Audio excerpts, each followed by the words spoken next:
almost any time you talk about this Ole Miss team under Lane Kiffin, you start with offense, but I think maybe you start on the defensive side with DJ Durkin leaving to go to Texas A&M. He was a stabilizing, calming guy in the room. Now, and that's not to say that he's not fiery and all of those things, but he kind of was a balancing force. And, after that Arkansas game last year where Ole Miss gave up, 1 million points but still won on the 2-point conversion play at the end where they stopped it, Lane Kiffin really got after DJ Durkin. And I think that would have bothered a lot of guys. And it may have bothered DJ, but they kind of went back to work and they changed some things defensively about what they did a year ago the rest of the way. They got a little more aggressive up front. They went after the quarterback a little bit more and had some success. That's really when Sam Williams started emerging.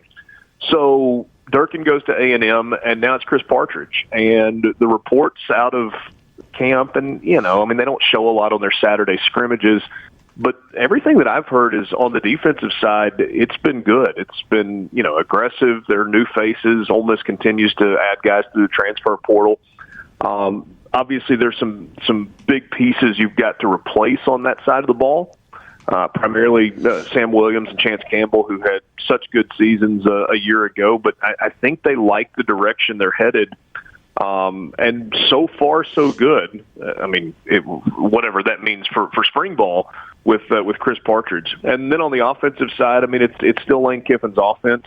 There's a level of comfort with Charlie Weiss Jr. coming in as the offensive coordinator.